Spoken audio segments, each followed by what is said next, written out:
All right, so today I'm going to teach y'all how to make Japanese clear onion soup, or some of y'all might just know it as the soup that you get when you go to the hibachi spot. Let me show y'all how I like to make it. By no means am I saying that this is traditional. This is just how I like to make it. So let's get into it. First things first, this bag right here might look like a mystery bag to y'all, but I have talked to y'all about this.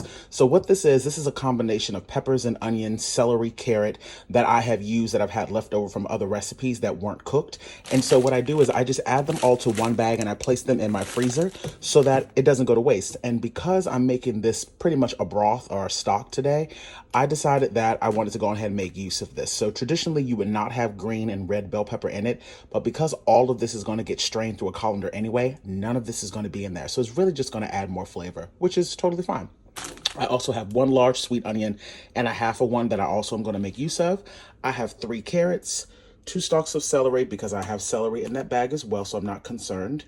I have some green onion, about that size piece of some fresh ginger. I have enough garlic here that's probably going to mince down to about a tablespoon or so.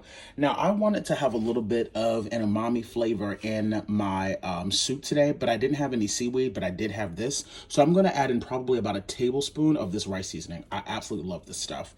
Soy sauce, coarse kosher salt, white pepper, Shaoxing cooking wine, pure sesame oil, the optional MSG. You can use it, you cannot use it. And then I'm going to be using 2 32-ounce containers of chicken broth, 1 salted, 1 unsalted. You can also do a combination of both chicken broth and beef broth, but once again, I'm using up what I have. You see that? You see that? You see that? Don't ask me for the damn ingredient list. Come on, Chad. Now, I'm going to be honest. I don't really know if people realize how extremely easy it is to make this soup. It doesn't really take much to make it. You're honestly just going to take all of your veggies and just break them down into nice sized chunks. None of these vegetables you're actually going to be eating. All of this is going to get strained through. It really is just a matter of building flavor into the broth. It's pretty much all that the soup is. Now, once again, I'm not sitting here saying that this is the most traditional way or the traditional way of making it at all, but I kind of understand what the flavor profile of it is supposed to be. So this is how I like to make it. Anytime I go to hibachi spots, it is one of the things that I used to be so leery about eating because of the mushrooms, because I pretty much went my entire life thinking that I was dead allergic to mushrooms. I just found out, I think within the last year, that I am not allergic to mushrooms.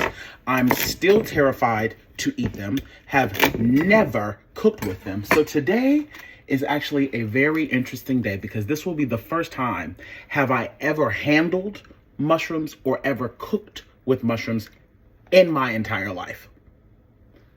In my entire life. And I'm being dead serious because I went my whole life thinking that I was deadly allergic to them. So this will be interesting for me to be actually handling mushrooms and cooking with them today. Once again, you're going to also add in your onion. And once again, you know, there's no right or wrong way of preparing this because all of this is going to get run through a strainer. I have a bowl over here to the side. So I'm going to be using the 2 large onions. And like I said, that little bag that I have over there to the side that has all of those extra onions and peppers and celery and all that stuff, all of that's all going to go inside of this pot because we're not about to be wasting stuff.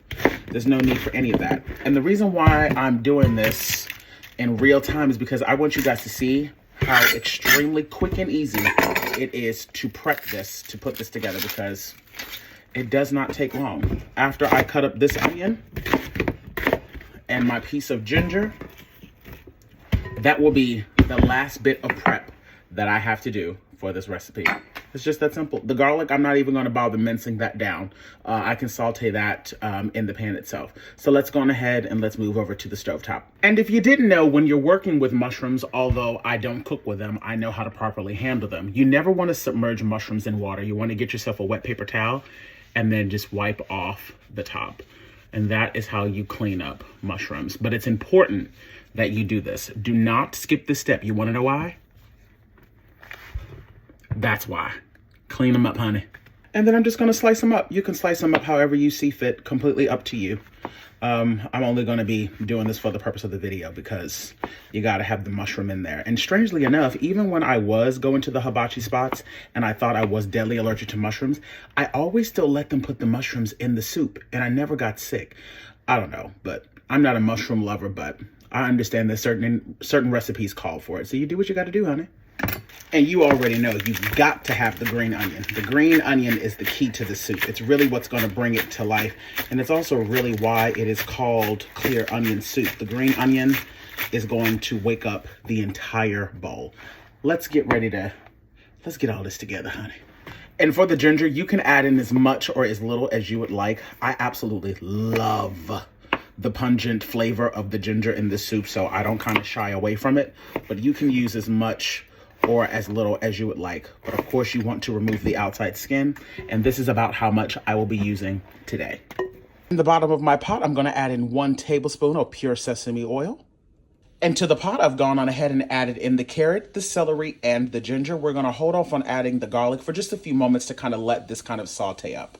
And like I said, this is just a combination of green bell pepper, red bell pepper, carrot, celery, and onion. You can kind of see where the first recipe I had some left over, and then I just continued to add to the bag. But I'm telling you guys, this is a great tip to have during the holiday times when you have leftover peppers and onions and stuff. Don't throw that stuff away. Just continuously add it to the Ziploc bag, place it in the freezer, because you will have a time when you're going to need them. And just like now, I have extra veggies that I can add to my soup. Now we're going to allow this to cook for roughly about 3 to 4 minutes until everything becomes very fragrant. This is going to start to wake up all the flavors in the pot. But make sure that the heat is not up too high. You don't want your sesame oil to burn. But just make sure that everything is properly coated in that oil. This house already smells absolutely amazing. And now we're going to go on ahead and throw in our cloves of garlic. Once again, no need to mince it down. This is going to be cooking for about an hour and a half, so all the flavor is going to get extracted out of it, whether it is minced down or not. But definitely use fresh. Go on ahead and give this a good mix. I'm going to tell you something right now. The smell of the sesame oil cooking in these veggies has my house, like my stomach is growling. Like what is, oh, Jesus. I have now reduced the temperature to low, and we can go on ahead and add in both boxes of our chicken broth. This is 4 cups, so you're going to be using 8 cups of stock in total. Once again, if you want, you can absolutely do 4 cups of chicken broth, 4 cups of beef broth. I'm using what I had in my house. But I will say that whatever you choose to do, just make sure that either one of them or is unsalted, or before you start to add in any of the salt additions to this, give it a taste first so that it doesn't end up overly salty, okay? And for this amount that I'm making today, I'm only going to add in 1 tablespoon of soy sauce. You can always add more to the individual bowls, but do not put too much in there to start with. We're going to add in 1 teaspoon of the Sautéing wine, 1/4 of a teaspoon of the white pepper.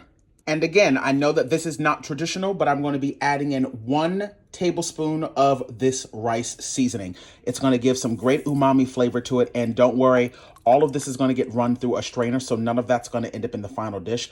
But the additions from that seaweed is going to give this some great flavor. And of course, the optional 1/4 of a teaspoon of the MSG. Give all of this a good mix. You do not want this to be at a raging boil. You want it to be at a low simmer. I'm going to place the top on this bad boy and let this go for an hour and 30 minutes. All right, y'all, let's go in and give our soup a check. This will be the first time I've opened the lid since I've put it on there, and it's been going now for a little over an hour. And let me tell you, the smell is absolutely incredible in this house. Now is the time when you want to go in and you can give it a taste. See if you want any additional salt. See if you would like to add in any additional soy sauce. Once again, remember, you want the pot itself to be neutral. We're still going to run it through the strainer and all that. But what I'm trying to say is don't feel like you have to customize the entire pot to your liking. Because what you can do is once you serve it, you can put soy sauce out on the table, and let people kind of salt it up more to their liking. You want this to kind of be, so, you want it to be enjoyable for everyone is what I'm trying to say. All right, y'all. So I let this go for about 2 hours altogether. You can do it for an hour, but just letting you know, the longer you let it go, the more the flavors are going to develop. I'm now going to go in with a wire mesh strainer, and I'm going to remove all of the veggies out of this. And then I'm still going to run this through another strainer because all I want to be left with is that clear broth. So I'm going to go on ahead and remove everything out, run it through a strainer, and then we're going to come back and plate it up and we'll be all done. Now that I've run this delicious broth through a strainer, I just want you guys to see how beautiful and clear that broth is coming out. My goodness. It is jam-packed with so much flavor, but that's what you want. And as you can see, there's no peppers and onions floating around in there. It is nice and clear. So let's go ahead and plate it up. So in the bottom of each of the bowls, I'm gonna add in a few mushrooms to each. You can add in as many or as little as you would like. I don't want that many in there. Then of course, you're gonna go in with the green onion, like so. Again, as many or as little as you would like. And then my loves, you just go in and you top it off with that absolutely delicious broth that you have been making for the last couple of hours. And that, my friends, is how I make my Japanese clear onion soup. Or like I said, as some of you guys might know it as the soup that you get when you go to hibachi.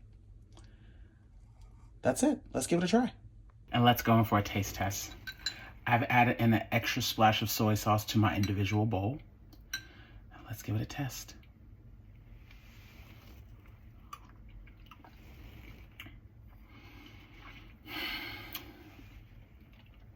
Tastes just like the hibachi spot.